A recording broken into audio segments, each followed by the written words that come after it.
নমস্কার দর্শক বন্ধুরা, রেস স্পোর্টসের পর্দায় আপনাদের সকলকে স্বাগত জানাই। এই মুহূর্তে আমি দাঁড়িয়ে রয়েছি রাজারহাটের ন্যাশনাল সেন্টার অফ এক্সিলেন্সের মাঠের ঠিক বাইরে, এবং এই মাঠে আজ কিন্তু মোহনবাগান দল তারা তাদের প্রস্তুতি কিন্তু শুরু করে দিল। আপনারা জানেন যে গতকাল কলকাতা লিগে জর্জ টেলিগ্রাফের বিরুদ্ধে ম্যাচে 0-0 ব্যবধানে কিন্তু ম্যাচ ড্র করেছে মোহনবাগান, যেখানে আমরা দেখেছি যে মোহনবাগান বারংবার আক্রমণ করেও কিন্তু গোল কোনোভাবেই তুলে নিতে পারেনি। অপরদিকে জর্জ টেলিগ্রাফ রক্ষণকে দারুণভাবে সামলে রেখে তারা কিন্তু মোহনবাগানকে আটকে দিতে সক্ষম হয়েছে, যেই কারণে 1 পয়েন্ট নিয়েই দুই দলকে সন্তুষ্ট থাকতে হয়েছে। তবে ডেগি কার্ডোজো তিনি কিন্তু সেই ম্যাচে 1 পয়েন্ট নিয়ে কোনোভাবেই সন্তুষ্ট নয়, কারণ ইস্টবেঙ্গল মোহনবাগানের মতন দলগুলো কলকাতা লিগের প্রত্যেকটা ম্যাচে জয়ের মানসিকতা নিয়েই খেলে, এবং সেই মানসিকতা নিয়ে গত ম্যাচে মোহনবাগান খেললেও তারা কিন্তু জয়টা তুলে নিতে পারেনি।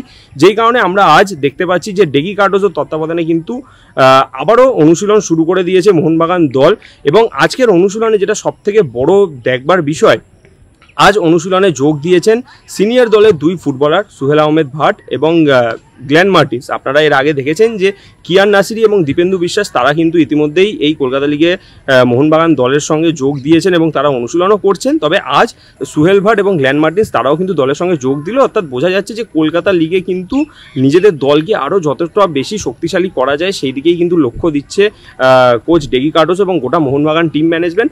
এবং আজকে যখন তারা দলের সঙ্গে যোগ দিলেন, যোগ দেওয়ার পর আমরা দেখতে পেলাম প্রথমে বেশ কিছুক্ষণ টিম হাডেল, প্রত্যেকটা ফুটবলারের সঙ্গে নিজেদের আলাপ আলোচনা করে নেওয়া, তারপর কিছুক্ষণ ফিজিক্যাল ট্রেনিং। সেই ফিজিক্যাল ট্রেনিংয়ে আমরা দেখতে পেলাম সুহেল আহমেদ ভাট থেকে শুরু করে কিয়ান নাসিরি, গ্ল্যান মার্টিন্স সহ বাকি প্রত্যেকটা মোহনবাগান ফুটবলারকে নিয়ে কিন্তু বেশ কিছুক্ষণ ফিজিক্যাল ট্রেনিং চললো। তারপর শুরু হয়ে গেল বল পায়ে অনুশীলন। তবে বল পায়ে অনুশীলনের সময় আমরা যে জিনিসটা দেখতে পেলাম, কিয়ান নাসিরি তিনি কিন্তু দলের সঙ্গে অনুশীলন করলেন না।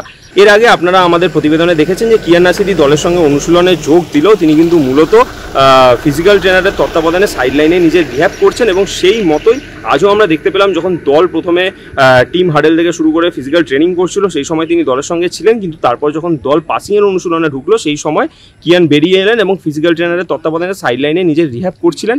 অপরদিকে গোটা দল কিন্তু বেশ কিছুক্ষণ পাসিংয়ের মহড়া, যেখানে সুহেল ভাটরা সকলেই মিলে কিন্তু একটা পাসিংয়ের মহড়া সারলেন, এবং তারপর দল চলে গেল মূল অনুশীলনে, যেখানে প্রত্যেকটা ফুটবলারকে কিন্তু আক্রমণ থেকে রক্ষণ সকল দিকে কিন্তু কোচ চাইছেন তাদেরকে ভালোভাবে সাজিয়ে নিতে, কারণ গত ম্যাচে আক্রমণ করেও গোল তুলে নিতে ব্যর্থ হয়েছিল তারা। এবং সেই মতোই আমরা দেখতে পাচ্ছি কঠোর হাতে কিন্তু ডেগি কার্ডোজো তিনি তার দলকে সামলাচ্ছেন। আক্রমণ থেকে রক্ষণ, যেখানে যার ভুলভ্রান্তি হচ্ছে সেখানেই কিন্তু তাদেরকে ধরিয়ে দিচ্ছেন, এবং সেই ভুলভ্রান্তিগুলো যাতে পরের ম্যাচে আবার সেটা রিপিটেশন না হয় সেইটাও কিন্তু তিনি সকলকে হাতে ধরে বুঝিয়ে দিচ্ছেন। অর্থাৎ এর থেকে বোঝা যাচ্ছে ডেগি কার্ডোজো কিন্তু জয় ছাড়া আর কিছু ভাবছেন না তাদের পরবর্তী ম্যাচগুলো নিয়েও, এবং সেই মতোই কিন্তু তিনি তার দলকেও সাজাচ্ছেন।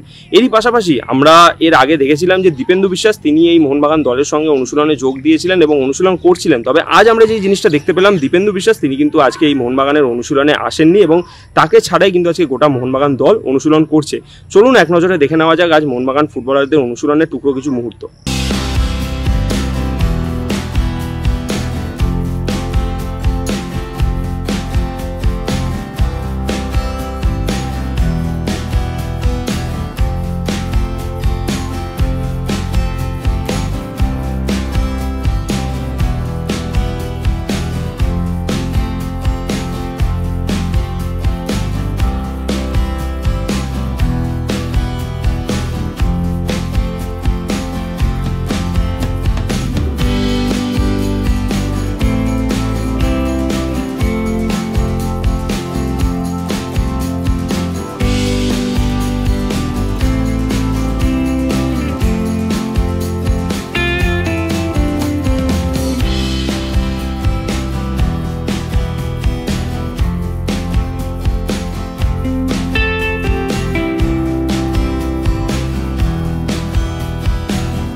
রাজারহাটের ন্যাশনাল সেন্টার অফ এক্সিলেন্স থেকে সায়ন দে, রে স্পোর্টস।